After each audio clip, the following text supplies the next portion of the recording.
Hello everyone, welcome back to the channel. So आज की इस वीडियो में हम गवर्नर जनरल और वाइसरायज जो भारत के रहे हैं ब्रिटिश रूल के समय पर उनके रूल के टाइम पर क्या क्या इंपॉर्टेंट इवेंट्स हुए हैं ये चीज़ देखने वाले हैं इस वीडियो में। ठीक है, स्टार्ट करते हैं। गवर्नर ऑफ बंगाल 1757 से 1774। इसमें इस पूरे टाइम पीरियड में दो याद रखने इंपॉर्टेंट है। पहला कौन था और लास्ट कौन था? पहला था रॉबर्ट क्लाइव, दूसरा था वॉरेन हेस्टिंग्स। ठीक है, गवर्नर ऑफ बंगाल। फिर रेगुलेटिंग एक्ट ऑफ 1773 आता है, जिसके बाद गवर्नर ऑफ बंगाल की उपाधि को गवर्नर जनरल ऑफ बंगाल की उपाधि कर दी गई। इस टाइम पर 1774 से 1833 तक गवर्नर जनरल ऑफ बंगाल का पद हुआ करता था। 1833 के एक्ट के बाद उस पद को चेंज कर दिया गया, फिर गवर्नर जनरल ऑफ इंडिया कहा जाने लगा। तो गवर्नर जनरल ऑफ बंगाल की बात करें तो इस पूरे टाइम पीरियड में पहला था वॉरेन हेस्टिंग्स, जो गवर्नर ऑफ बंगाल था ना लास्ट, उसी को फिर गवर्नर जनरल ऑफ बंगाल कहा जाने लगा। वॉरेन हेस्टिंग्स था, लास्ट था विलियम बेंटिक। ठीक है, फिर आता है 1833 के चार्टर एक्ट से गवर्नर जनरल ऑफ इंडिया का पद बनाया जाता है। 1858 तक यही पद रहता है। 1858 के एक्ट में वायसराय ऑफ इंडिया कहा जाने लगा इसको। 1857 के रिवॉल्ट के बाद फिर ये चेंज कर दिया गया था। ठीक है, तो गवर्नर जनरल ऑफ इंडिया में पहला था विलियम बेंटिक, वही जो last governor general of Bengal था वही हमारा पहला गवर्नर जनरल ऑफ इंडिया था, और last governor general of India था कैनिंग।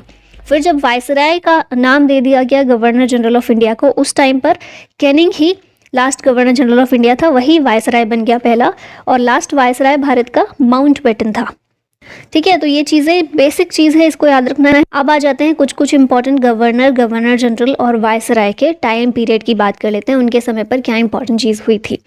ठीक है, तो सबसे पहले रॉबर्ट क्लाइव की बात करें तो इसका टाइम पीरियड था 1757 से लेकर 60 तक, फिर 1765 में दोबारा इसको बनाया गया 67 तक।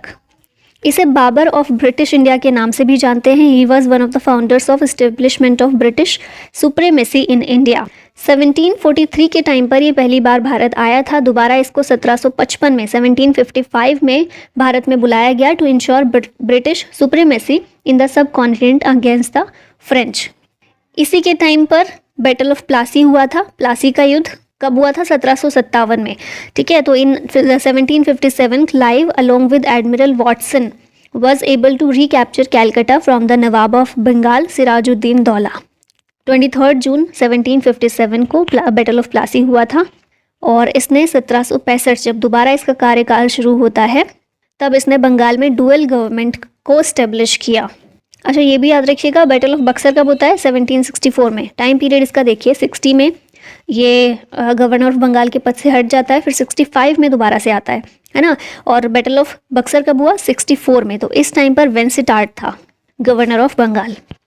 नेक्स्ट अब बात करते हैं गवर्नर जनरल ऑफ बंगाल की, और 1774 से 1833 तक ये पद भारत में चल रहा था। इसमें वॉरेन हेस्टिंग्स की बात करें तो 1772 से 1785 तक इसका टाइम पीरियड था। यही लास्ट गवर्नर ऑफ बंगाल था। फिर जब गवर्नर जनरल ऑफ बंगाल हो गया तो यही पहला था। ठीक है, ऊपर हमने देखा था क्लाइव ने डुअल गवर्नमेंट की शुरुआत की थी बंगाल में। इसने क्या किया? इसने आके उस डुअल गवर्नमेंट को हटा दिया by the regulating act of 1773। इसी के टाइम पर 1784 में पिट्स इंडिया एक्ट लेकर आया गया था। इसी ने इजारेदारी सिस्टम की शुरुआत की थी। 1773 में इजारेदारी सिस्टम को इंट्रोड्यूस किया था। इसमें क्या होता था? लैंड रेवेन्यू कलेक्ट करने के लिए ऑक्शन होता था, बोली लगाई जाती थी। जो भी हाईएस्ट बोली लगाता था, हाईएस्ट बिडर होता था, उसको लैंड रेवेन्यू कलेक्ट करने के अधिकार दे दिए जाते थे। जूरी सिस्टम की शुरुआत वॉरेन हेस्टिंग्स ने ही की थी। ही स्ट्रेन्ड रिलेशनशिप विद चैत सिंह। चैत सिंह कौन थे? महाराजा ऑफ बनारस थे, और इसी की वजह से हेस्टिंग का इम्पीचमेंट किया गया था इंग्लैंड में। फर्स्ट मराठा वॉर 1775-82 में होती है। ट्रीटी ऑफ सालबाई होती है 1782 में, इसी के टाइम पर, वॉरेन हेस्टिंग्स के टाइम पर। सेकेंड मैसूर वॉर 1780 से 84 तक चलता है, ये भी हेस्टिंग्स के टाइम पर होती है। और इसी के टाइम पर गीता का इंग्लिश में ट्रांसलेशन पहली बार चार्ल्स विल्किंस ने किया था, जो हेस्टिंग्स के टाइम पर ही किया था। ठीक है, अब नेक्स्ट बात करते हैं लॉर्ड कॉर्नवालिस की। 1786 से 93 तक का इसका टाइम पीरियड रहता है। Europeanisation of administrative machinery and introduction of civil services इसके द्वारा किया जाता है, कॉर्नवालिस के द्वारा। इससे पहले जो वॉरेन हेस्टिंग्स था, जिसकी अभी हमने बात की, उसने सिविल सर्विसेज की नींव रखी थी, फाउंडेशन रखा था भारत में। और फिर कॉर्नवालिस जो आता है, इसने रिफॉर्म किया, मॉडर्नाइज किया और रैशनलाइज किया सिविल सर्विसेज को। इसीलिए कॉर्नवालिस को father of civil services in India के नाम से भी जानते हैं। ये इंपॉर्टेंट पॉइंट है, याद रखिएगा। इसने इस्टेब्लिश की लोअर कोर्ट्स और एपेलेट कोर्ट्स को। संस्कृत कॉलेज इस्टेब्लिश किया गया था जोनाथन डंकन के द्वारा 1791 में, इसी के टाइम पर। थर्ड एंग्लो मैसूर वॉर इसी के टाइम पर होता है। टीपू सुल्तान को हरा दिया जाता है ब्रिटिशर्स के द्वारा और ट्रीटी ऑफ श्रीरंगपट्टनम होती है 1792 में। ये टाइम पीरियड भी कॉर्नवालिस का ही था। Permanent settlement in Bihar and Bengal, ये 1793 में कॉर्नवालिस के समय पर ही हुआ। ये पॉइंट इंपॉर्टेंट है, याद रखिएगा। और कॉर्नवालिस ने ही कॉर्नवालिस कोड 1793 को इंट्रोड्यूस किया था, जिसके ज़रिए कुछ जुडिशियल रिफॉर्म्स किए गए थे और separation of revenue administration and civil jurisdiction ये किया गया था। ठीक है, अगला आता है वेलेस्ली। 1798 से 1805 तक इसका टाइम पीरियड रहता है। इसने पॉलिसी ऑफ सब्सिडरी अलायंस को अपनाया था 1798 में। ये पॉइंट इंपॉर्टेंट है, याद रखना है। और इस पॉलिसी के तहत पहला अलायंस निज़ाम ऑफ हैदराबाद के साथ किया गया था। फोर्थ एंग्लो मैसूर वॉर 1799 में वेलेस्ली के टाइम पर ही किया गया था। टीपू सुल्तान की इसमें मृत्यु हो गई थी।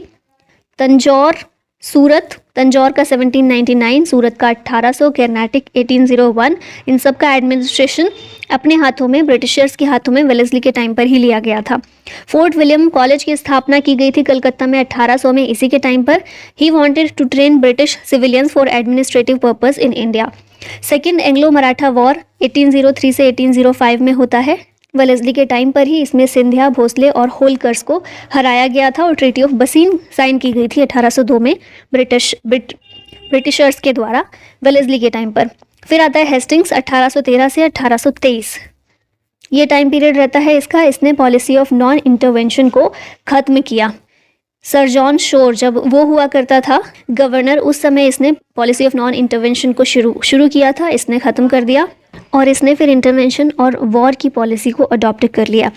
रैयतवाड़ी सिस्टम की शुरुआत की गई थी थॉमस मुनरो के द्वारा मद्रास, असम और बॉम्बे में, इसी के टाइम पर। एंग्लो नेपालीज वॉर होता है 1813 से 23 के बीच में। और थर्ड एंग्लो मराठा वॉर 1817-18 में, हेस्टिंग्स के टाइम पर ही। Hasting forced humiliating treaties on Peshwa and Scindias. Next अब गवर्नर जनरल ऑफ इंडिया आ जाते हैं 1833 से 58 के टाइम पर, और इसमें रहता है William Bentinck. Last governor general of Bengal था और पहला गवर्नर जनरल ऑफ इंडिया था।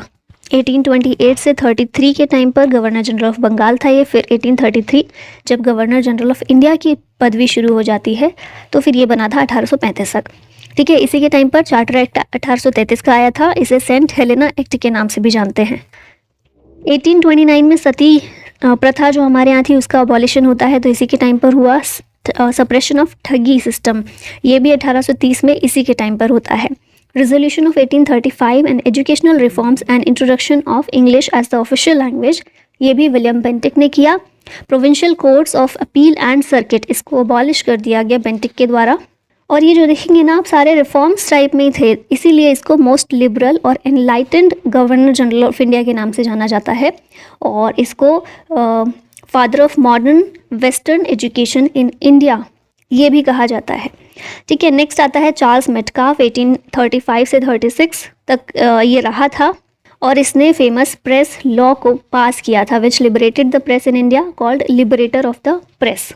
प्रेस का मुक्तिदाता इसको कहा जाता है। फिर आता है एलन बोरो। 1842 से 44 ये रहता है। सबसे पहली चीज़ जो इसके टाइम पर हुई, एनेक्सेशन ऑफ सिंध 1843 में नेपियर के द्वारा ये एनेक्स्ड किया गया। फिर आता है हार्डिंग फर्स्ट 1844 से 48। इसके टाइम पर फर्स्ट एंग्लो सिख वॉर होता है 1845-46 में, और ट्रीटी ऑफ लाहौर होती है 1846 में, marked the end of Sikh sovereignty in India. Next आ जाता है डलहौजी, इंपॉर्टेंट है बहुत ज़्यादा और आप देख भी रहे होंगे कितने सारे काम इसके टाइम पर हुए थे। 1848 से 56 के टाइम पर ये रहता है। Youngest governor general of India था, 36 साल का था ये, और इसे father of Indian telegraph, father of Indian railways, father of Indian postal system, father of Indian engineering service के नाम से भी जानते हैं। ये सबका जनक भारत में ये माना जाता है Dalhousie. Maker of modern India, ये भी इसको कहा जाता है। He shifted the headquarters of Bengal artillery from Calcutta to Meerut. ठीक है, कैलकटा से हटाकर मेरठ में इसने कर दिया headquarter of Bengal artillery. Shimla was made the permanent headquarters of the army and summer capital. क्योंकि उन लोगों को ठंडे प्रदेश में रहने की आदत थी, इसलिए शिमला को समर कैपिटल बनाया गया, क्योंकि इस वाले रीजन में, हमारा जो नॉर्थ इंडिया वाला रीजन है, वहाँ पर ठीक ठाक सर्दी रहती है, गर्मी में भी मौसम ठीक रहता है। इसने टाइटल्स और पेंशन्स को अबॉलिश किया, विडो रिमैरिज एक्ट को पास किया, एक्ट 15 के नाम से भी इसको जानते थे, 1856 में, ठीक है। और इस बिल को डलहौजी के द्वारा ड्राफ्ट किया गया था और कैनिंग ने इसे पास किया था। वुड्स एजुकेशन डिस्पैच ऑफ 1854 इसी के टाइम पर आता है। Opening of Anglo vernacular schools and government colleges इसी के टाइम पर शुरू होते हैं। पहली रेलवे लाइन इसके टाइम पर शुरू होती है 1853 में, बॉम्बे से थाने के लिए। Separate public work departments, PWD के नाम से जिसको हम आज भी जानते हैं, ये सेटअप किए गए थे पहली बार इसी के टाइम पर। इसने GT road, grand trunk road जो है, उस पर काम शुरू किया था। कराची, बॉम्बे और कैलकाटा के हार्बर्स, बंदरगाह को भी इसने डेवलप करवाया था। फिर डॉक्ट्रिन ऑफ लैप्स डलहौजी ने शुरुआत इसकी की थी, जिसके जरिए सतारा को 1848, जैतपुर और संभलपुर 1849, बाघत 1850, उदयपुर 1852, झांसी 1853 और नागपुर 1854 में कैप्चर किए थे डॉक्ट्रिन ऑफ लैप्स के तहत। सेकेंड एंग्लो सिख वॉर 1848-49 में डलहौजी के टाइम पर ही हुआ था, इसने पूरे पंजाब को एनेक्स कर लिया था। सेकेंड एंग्लो बर्मीज़ वॉर 1852 में इसी के टाइम पर हुई थी और लोअर बर्मा और पेगू जिसको बोलते हैं, इसको एनेक्स कर लिया था। फिर बरार का एनेक्सेशन 1853 में किया गया था। 1856 में अवध को अपने कब्जे में डलहौजी के टाइम पर ही लिया गया था। कौन सा बहाना था अवध के लिए? मेल एडमिनिस्ट्रेशन का, ठीक है। एडमिनिस्ट्रेशन अवध का नवाब नहीं ठीक से चला रहा है, इसलिए उन्होंने ये बोलकर एनेक्स कर लिया। अगला आ जाता है कैनिंग 1856-57, उसके बाद 1858 से 62। लास्ट गवर्नर जनरल और फर्स्ट वायसराय था भारत का। 1857 का रिवॉल्ट कैनिंग के टाइम पर ही होता है। 1858 का एक्ट पास किया जाता है, इसके ज़रिए ईस्ट इंडिया कंपनी का रूल ख़त्म हो गया भारत से और डॉक्ट्रिन ऑफ लैप्स को इसी ने विड्रॉ कर लिया था। इंडियन हाई कोर्ट एक्ट 1861 में इनैक्ट किया गया था। इसके टाइम पर इनकम टैक्स को इंट्रोड्यूस किया गया था पहली बार 1858 में। ये इंपॉर्टेंट क्वेश्चन है बहुत। Universities of Calcutta, Bombay and Madras 1857 में इसके द्वारा ही फाउंड की गई थी। White mule by European troops 1859 में कैनिंग के टाइम पर ही हुआ। Indian council act of 1862 pass किया गया, which proved to be a landmark in the constitutional history of India. और पोर्टफोलियो सिस्टम की शुरुआत भी कैनिंग के टाइम पर की गई थी। अब आ जाता है जॉन लॉरेंस, 1864 से 69 का इसका टाइम पीरियड था। He introduced various reforms and became a member of Punjab board of administration after the second Sikh war. इसको सेवियर ऑफ पंजाब के नाम से भी जानते हैं। फिर आ जाता है मेयो 1869 से 72। इसने फाइनेंशियल डिसेंट्रलाइजेशन इन इंडिया की शुरुआत की थी, इंट्रोड्यूस किया था इसे। राजकोट कॉलेज को इस्टेब्लिश किया था at Kathiawar and Mayo college at Ajmer for the princes. Statistical survey of India को इसी ने ऑर्गेनाइज किया था। Department of agriculture and commerce की इसने शुरुआत की थी, इस्टेब्लिश किया था। He was the only viceroy to be murdered in office by the Pathan convict in Andaman in 1872। For the first time in Indian history a census was held in 1871, किसके time पर? Mayo के टाइम पर। फिर आ जाता है लेटन, most infamous governor general था ये। Pursued free trade and abolished duties on 29 British manufactured goods, which accelerated drain of wealth of India. He arranged the Grand Darbar in Delhi in 1877, और वो भी ऐसे टाइम पर जब देश में फेमाइन की स्थिति थी।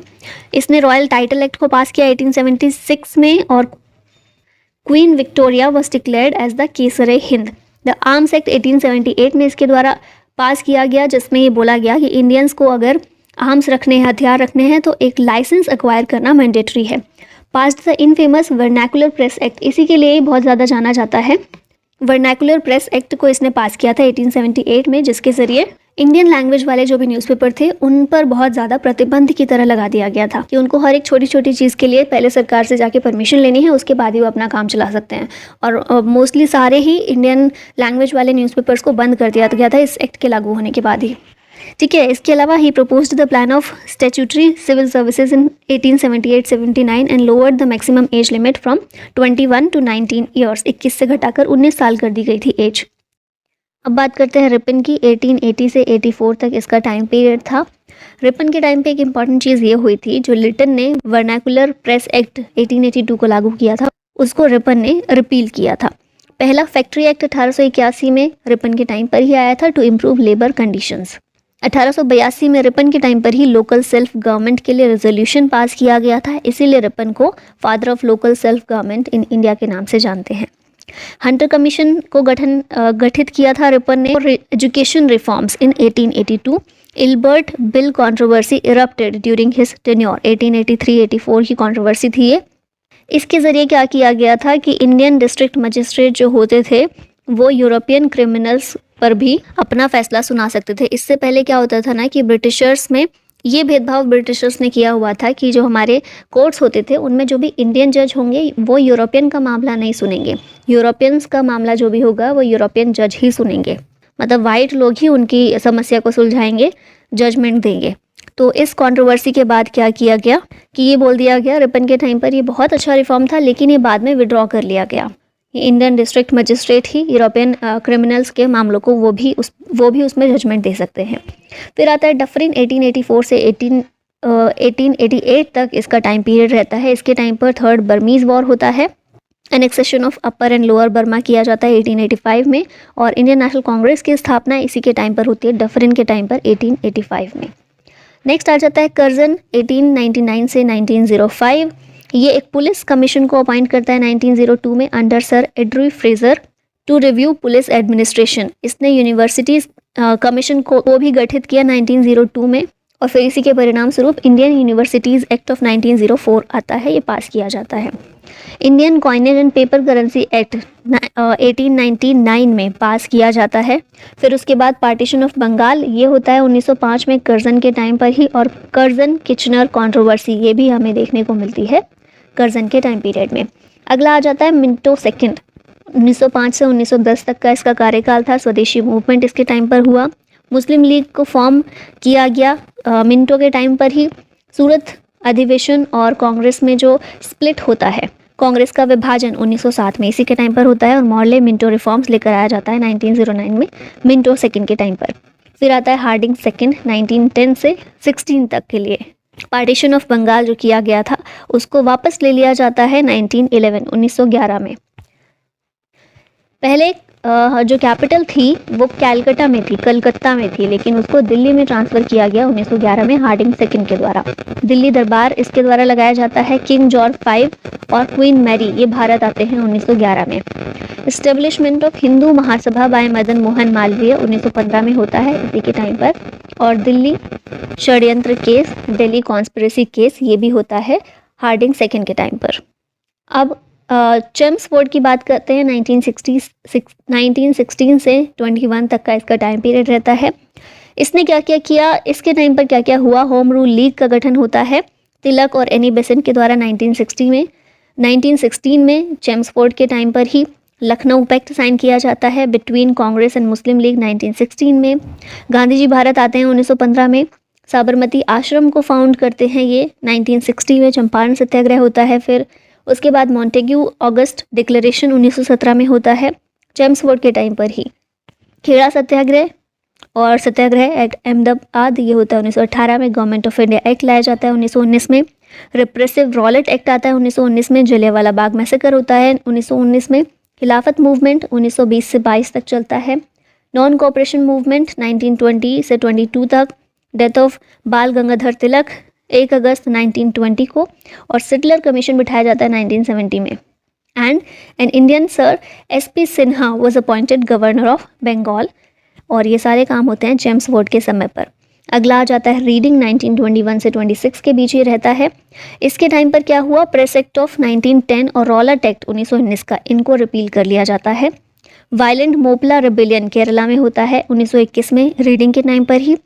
CPI का फॉर्मेशन होता है कम्युनिस्ट पार्टी ऑफ इंडिया 1921 में। चौरी चौरा इंसिडेंट 5 फरवरी 1922 में रीडिंग के टाइम पर। स्वराज पार्टी का गठन होता है 1923 में। Kakori train action 1925। RSS राष्ट्रीय स्वयंसेवक संघ 1925 में इसकी स्थापना होती है। और स्वामी श्रद्धानंद का मर्डर हो जाता है 1926 में, ये भी होता है रीडिंग के टाइम पर। अब नेक्स्ट आता है इरविन 1926 से 1931 का टाइम पीरियड है इसका। इसके समय पर 1928 में साइमन कमीशन भारत आता है। बटलर कमेटी बिठाई जाती है 1927 में। to improve the relationship between the government of India and the Indian princely states। Nehru report 1928 में लेकर आई जाती है इरविन के समय पर। जिन्ना के द्वारा 14 पॉइंट रखे जाते हैं 1929 में। लाहौर सेशन कांग्रेस का होता है। पूर्ण स्वराज की डिक्लेरेशन की जाती है 1929 में। दीपावली डिक्लेरेशन होती है इरविन के द्वारा 1929 में। दांडी मार्च 12 मार्च 1930 में। Civil disobedience movement 1930। First round table conference होती है और गांधी इरविन पैक्ट होता है 1931 में। ये सारे काम होते हैं इरविन के समय पर। अगला आ जाता है वेलिंगटन 1931 से 36। सेकेंड राउंड टेबल कॉन्फ्रेंस इसके टाइम पर होती है। सिविल डिसोबीडियंस मूवमेंट शुरू किया जाता है। मैकडोनाल्ड का कम्युनल अवार्ड इसी के टाइम पर अनाउंस किया जाता है वेलिंगटन के टाइम पर 1932 में। फिर इसी के परिणाम स्वरूप गांधी जी और अंबेडकर के बीच में पूना पैक्ट साइन किया जाता है। थर्ड राउंड टेबल कॉन्फ्रेंस भी वेलिंगटन के टाइम ही होती है। कांग्रेस सोशलिस्ट पार्टी की स्थापना होती है इसके टाइम पर 1934 में। गवर्नमेंट ऑफ इंडिया एक्ट 1935 का आता है। बर्मा भारत से अलग हो जाता है 1935 में और ऑल इंडिया किसान सभा का गठन किया जाता है 1936 में। ये सारी चीज़ें होती हैं वेलिंगटन के समय पर। अब आता है लिनलिथगो 1936 से 43 तक। पहली बार देश में जनरल इलेक्शन इसके टाइम में होते हैं 1936-37 में। Congress ministries in 1937 and resignation of Congress ministries in 1939। 28 महीने का रूल होता है इन जनरल इलेक्शन के परिणाम स्वरूप। डिलीवरेंस डे मनाया जाता है मुस्लिम लीग के द्वारा 1939 में। फॉरवर्ड ब्लॉक का गठन करते हैं सुभाष चंद्र बोस 1939 में। मुस्लिम लीग के द्वारा सेपरेट मुस्लिम स्टेट की मांग की जाती है और लाहौर रेजोल्यूशन इसके लिए पास किया जाता है 1940 में। ये भी लिनलिथगो के टाइम पर होता है। अगस्त ऑफर क्रिप्स मिशन लेकर आया जाता है। क्विट इंडिया मूवमेंट इसके समय पर चलाया गया और outbreak of second world war 1939 में होता है लिनलिथगो के समय पर। अब आ जाता है वेविल। आज़ादी के समय तक 1947 तक ये रहा।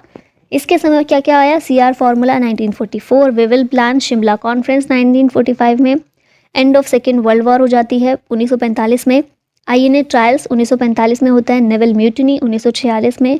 कैबिनेट मिशन लेकर आया जाता है और कांग्रेस ने जो भी प्रपोजल दिए थे उनको एक्सेप्ट कर लिया जाता है। डायरेक्ट एक्शन डे मुस्लिम लीग के द्वारा ऑर्गेनाइज किया जाता है 16 अगस्त 1946 को। कॉन्स्टिट्यूएंट असेंबली हमारी चुनी जाती है, उसकी पहली बैठक होती है 9 दिसंबर 1946 को। Announcement of end of British rule in India by Clement Attlee on 20 Feb 1947। ये डेट अच्छे से याद रखिएगा। 20 फरवरी 1947 को घोषणा की जाती है ब्रिटिश रूल के खात्मे की भारत में। अब आता है माउंटबेटन। मार्च अगस्त 1947 में ये रहता है भारत का viceroy.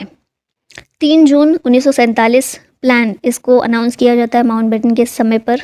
Indian independence bill introduce किया जाता है in the House of Commons and passed by the British parliament on 4 जुलाई 1947।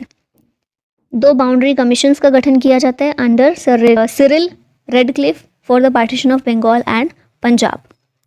अब आगे देखें इंडिपेंडेंट इंडिया के गवर्नर जनरल्स कौन रहे? तो सबसे पहले हैं माउंटबेटन 1947-48। हमने आज़ादी के बाद माउंटबेटन को ही अपना गवर्नर जनरल एक्सेप्ट कर लिया था 1 साल के लिए, कुछ समय के लिए, ठीक है।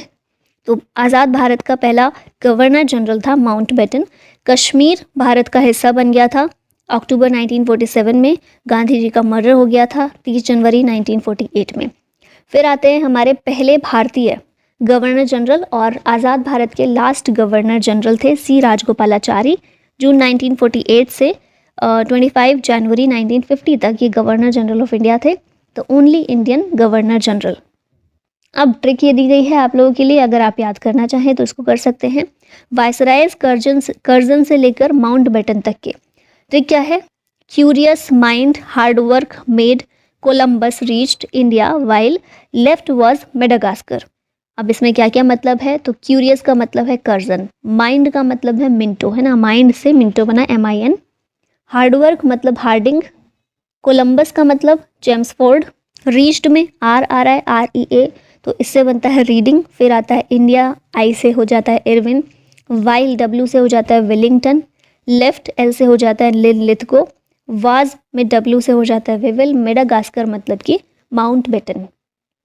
अब यहाँ पर हम थोड़े से क्वेश्चन देख लेते हैं एंड में। तो पहला क्वेश्चन है हमारा, who among the following was the viceroy of British India at the time of second round table conference.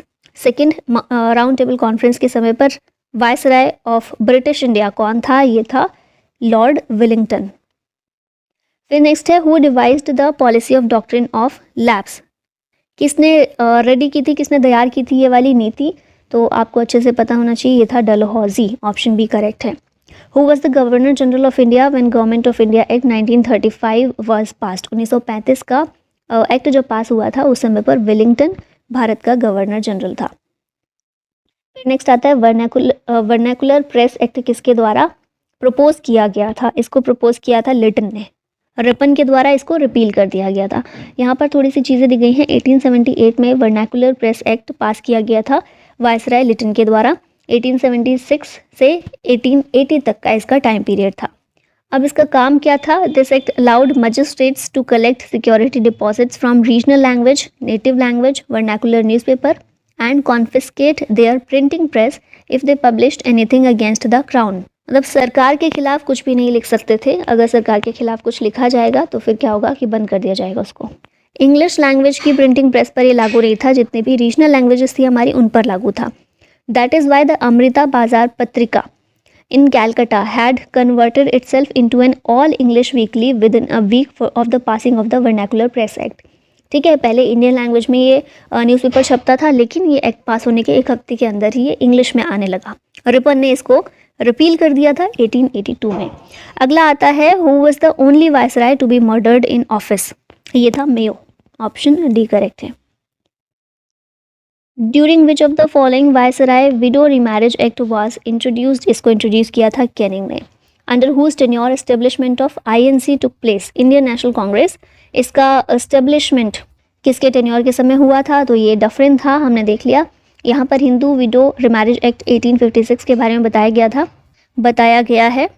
इसके ज़रिए रीमैरिज ऑफ हिंदू विडोज़ को लीगलाइज कर दिया गया। 16 जुलाई 1856 को इसको पास कर दिया गया था। मतलब अब हिंदू महिला दोबारा से पुनर्विवाह कर सकते हैं ना, विधवा पुनर्विवाह अधिनियम भी इसको कहते हैं। 26 जुलाई 1856 को इसको इनेक्ट कर दिया गया। ईश्वर चंद्र विद्यासागर, इन्होंने एक इम्पॉर्टेंट रोल प्ले किया in helping in the establishment of the act. Prior to this sati custom was abolished by William Bentinck. अगला क्वेश्चन आता है Cripps mission visited India during the term of which of the following viceroys. क्रिप्स मिशन भारत आया था Linlithgow के time पर। Who among the following is known to have started portfolio system in India, तो ये कौन है? कैनिंग है, under the Indian council act of 1861। Who was called as liberator of the Indian press, भारतीय press का मुक्तिदाता Charles Metcalfe को बोला जाता है। Who among the following annulled of the partition of Bengal, तो इसका आंसर होगा हार्डिंग, ऑप्शन सी करेक्ट है। It was carried out in response to Swadeshi movements protest against the policy. Partition of Bengal किया गया था, लेकिन फिर ये जो था हार्डिंग 2, इसने 1911 में इसको ख़त्म कर दिया था।